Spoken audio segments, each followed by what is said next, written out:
Hi everyone, I hope you're doing great. It's the Pokemon Player, and today I want to show off my Tapu Bulu Vikavolt deck. Now, some of you might know Tapu Bulu, and this is my list for it. You might be seeing some cards that you're not used to seeing in a Tapu Bulu list, so bear with me, let me explain my choices, and you'll see that it is actually quite the deck. Honestly, I've been testing this deck out quite a bit, and it has been winning match after match after match. I've beat some Metagross decks. It's a very, very good deck, so bear with me here. For those of you who are not familiar with it, Tapu Bulu's main attack is Nature's Judgment for 3 energies, 2 of which are grass, 1 of which doesn't have to be a grass, which is actually relevant in this deck.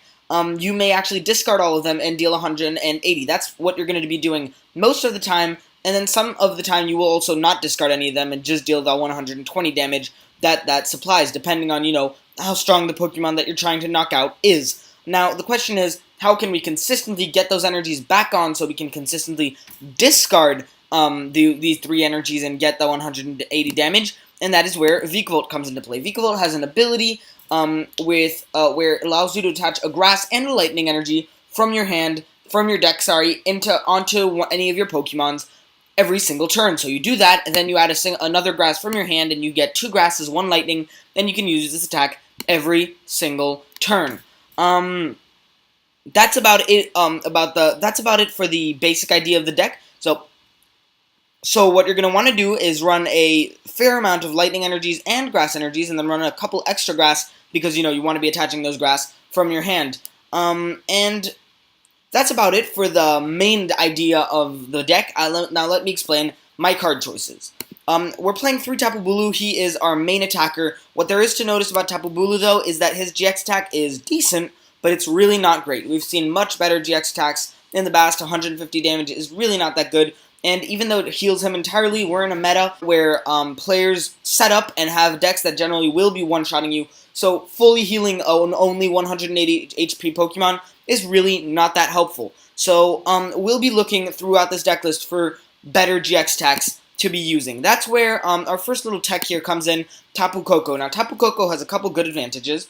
First of all, he's dealing 130 damage instead of 120, which can definitely be useful in some matchups. There's quite a couple Pokemon that have 130 instead of 120, like Greninja, like Volcanion, like the Xerneas that has Geomancy.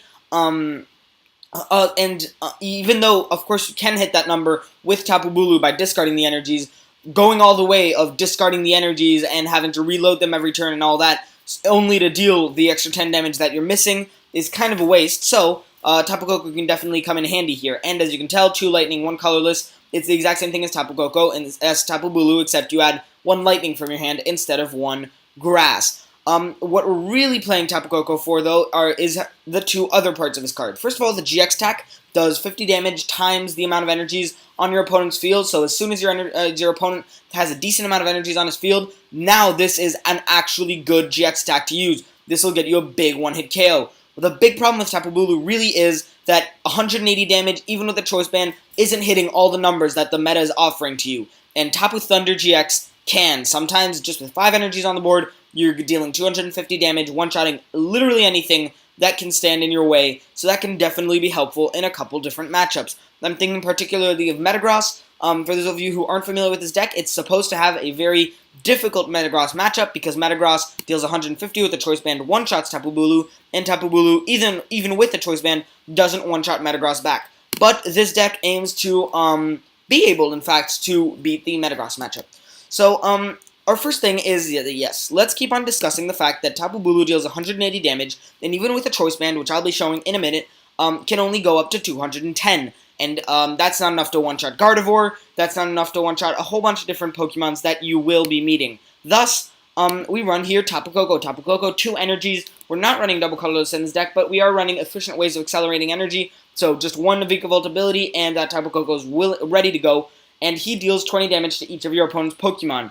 And some players play Professor Kukui in this deck, and that's where I decided not to play the Professor Kukui and to play the promo Tapu Koko instead, because that promo Tapu Koko deals 20 damage to all of your opponent's Pokemon, taking them 20 HP down, and allowing you to hit that Kukui every single turn instead of only the turns that you can get them. And let's be real here, Kukui, you'll only be running 1 or 2. You'll have to play Tapu Lele whenever you need it. It's just not a consistent choice, whereas Tapu Koko is a lot better.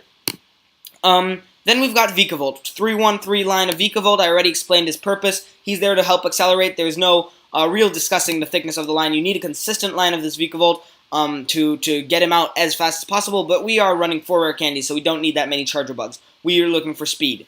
And this is where I run a card that not very many people run in this deck, but that I think is a very, very good tech in here, is Vikavolt GX. Now, Vikavolt GX, of course, isn't really that good alone. I don't think it would be a very good idea to play its own deck of him, but in this deck here, we're already running Charger Bug, we're already running Grubbin. My bad, we're already running Grubbin, and then we're already running Charger Bug, and we're already running the rare candies. So it's just a one-card tech to run Vikavolt. So if we do argue that Vikavolt is a good tech, then definitely run it. And that's what I'm about to argue for. I think he's a very, very good card to run. First attack, 50 damage, attach an energy card from your discard pile to this Pokemon. And that's pretty good because, let's be real, we've got good ways of accelerating energy, and we've got good ways of picking it up, but both of those can run out. When you run out of energies in your deck, then you can't use Vikavolt's ability anymore, and you only have 2 energy retrievals, so sometimes you won't be able to get them back from the discard pile. Vikavolt can load himself, and thus really finish off your games if you ever find yourself in that delicate situation. Don't get me wrong, you don't find yourself in that delicate situation very often, but sometimes it happens, and Charge Beam is helpful. Super Zap Cannon is very, very similar to Tapu Bulu's attack. 180 damage, discard 2 energies from this Pokemon. It doesn't give you the option of dealing 120, but most of the time, guys, you do deal 180 with Tapu Bulu's attack anyways. You only discard 2 energies, which can definitely be helpful, can be something more, and, yeah, so the thing about discarding 2 energies is that if you're ever stuck with no hand, Vikavolt and his abilities will get you dealing 180 damage every single turn instead. This gives you a slight disadvantage against Gardevoir, because you put 2 energies on, because you leave 2 extra energies on, where Tapu Bulu leaves 0, but then again, this Pokemon does have 60 extra HP than Tapu Bulu, so it's the exact same thing. That's the second thing I want to talk about. His HP, 240 HP, is a lot more respectable. With 240 HP, you can survive a shot from Metagross, and this card is what really helps you deal with Metagross. Because of the 180 damage, because of the 240 HP, which resists a one-shot from Metagross, and because of the GX attack that we're about to talk about.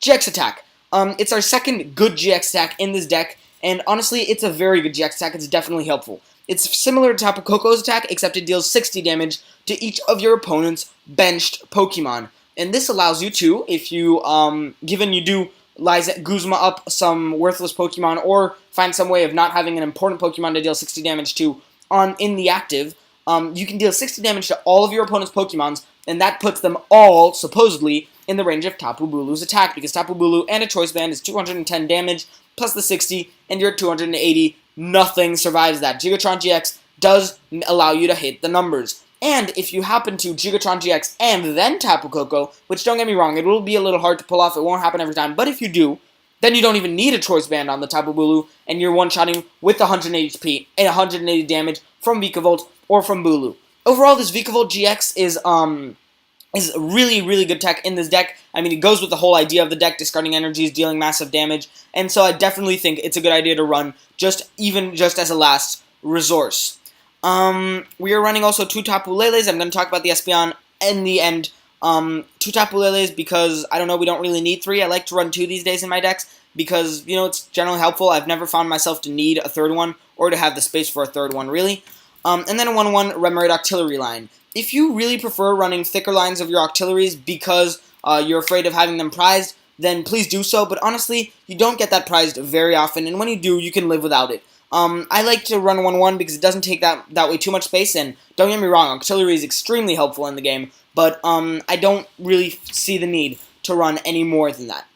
And then, of course, finally, there's Espeon. Now, I think the use of Espeon, for those of you who knows what he does, is already pretty clear. His attack devolves each of your opponent's evolved Pokemon and puts the highest stage evolution into its opponent's hand. What can the point of that be? The general point of that is actually, well, there's always the quick advantage that if your opponent rare candied into anything, he needs to rare candy again if he wants to evolve it again. Like, for example, if you're in a mirror match, you can devolve the rare candied Vikavolt, and he doesn't have a Vikavolt anymore. But more helpful, because of this Vikavolt GX and his GX attack that deals 60 damage to all of your opponent's bench Pokemon, with that Espeon right after, you could be taking absolute lives, guys, because so many basics these days that are played have 60 HP. Let's talk about Alolan Vulpix, which sometimes evolves into Alolan Ninetales, sometimes doesn't, depends on the deck, but it's played in very, very many decks. Alolan Vulpix, Rowlet from Decidueye, the Ralts from Gardevoir, Beldum from Metagross, did I say Remoraid from Octillery?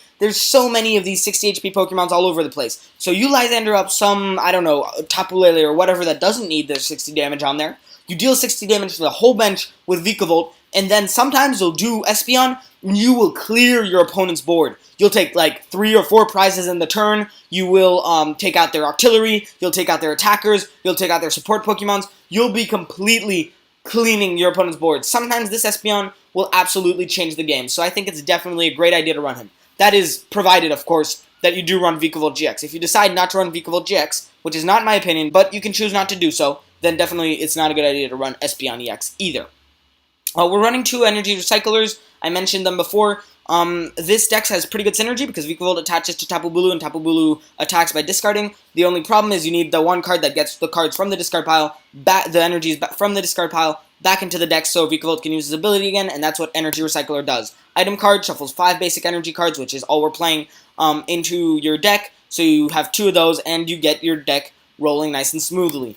2 Field Blowers. The main reason we're running a higher count of Field Blowers than in any other deck is because we have Garbotoxin Garbodor, which turns off abilities when he has a tool attached, and that is extremely dangerous because Vikavolt is very, very important to us. Thus, well, that's just basically why we're running it, really. And so we definitely need 2. Some of you might even prefer running 3. I feel like I'm fine with 2 generally. You know, you bump the tool on the, you bump the Floatstone on the Garbodor, and then you try to get a Guzma and bring it up so you take it down. You're generally going to be okay with 2 Field Blowers, but it can be a little bit of a risky play, so some of you might prefer to play 3 of those. I already discussed the 4 rare candies. 1 Rescue Stretcher just gets your Pokemons back. Either allows you to take a Pokemon from your discard pile into your hand, or shuffle 3 Pokemons from your discard pile into your deck. Just keeping your resources. 4 Ultra Balls is standard, gets your Pokemons. Talking about that, we've got 4 Ends, 4 Sycamores, and 3 Guzmas. That's all standard. We're playing 1 Bridget. Once again, I personally don't get a prize very often, and if you get a prize, hey, that happens. I don't think it's worth spending a full card of your deck just to never ever have your Bridget prize. I think it's not as worth it. But you might prefer to run 2 Bridgets. I run 1. Skyla here is very helpful in this deck because sometimes you desperately need Choice Band. We're only running Floatstone here, no other methods of switching, so that can be very helpful, and especially Energy Recycler. And then sometimes also Rare Candy. Skyla is an important card in most Rare Candy decks. So, these 4 tools, and then also Field Blower, Jesus, there's actually a lot of items that you could desperately need. So Skyla is just really helpful because it gets you any of those tools, gives you the choice, and can be searched with Tapu Lele. So if you're really desperate for any of these cards because they can change the game, you can go Ultra Ball for Tapu Lele, for Skyla, for, say, Energy Recycler, put the energies back into your deck, and then you can use Vikavolt's abilities. Skyla's definitely a helpful tech to have in there. I haven't seen that much use to it, so I don't run more than that, but 1 Skyla is pretty good.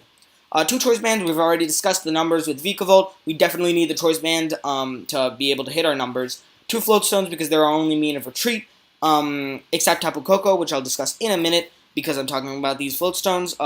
Yeah, gives us free retreat. Definitely helpful with Guzma. If you only have 1 attacker, you bring somebody up with a Floatstone and you retreat him. By the way, a quick note about the 2 Tapu Kokos. This Tapu Koko is free retreat, so if you don't have any Floatstones anywhere, having this Tapu Koko on your bench allows you to Guzma and then retreat back into your active. And this Tapu Koko actually has the ability allowing you to go up, which is definitely an advantage because, first of all, he can attack. So if somebody Lysandered up some useless Pokemon or put on or paralyzed a Pokemon or whatever, you can use that Tapu Koko, put a Floatstone on him, retreat, or just use the Tapu Koko, put the energies on and attack with him. Either way, he's a helpful tech to have as far as switching your Pokemons go. And I already talked about the energies. The energy count is 7 Grass and 5 Lightning because that is really just the best way to roll. It's never been a problem. This is the perfect number according to me. So I really like this list. You guys tell me what you think of it. In the comment section, you can tell me which changes you do to it and all that. And if you like it, maybe leave a like, subscribe, and have a good day.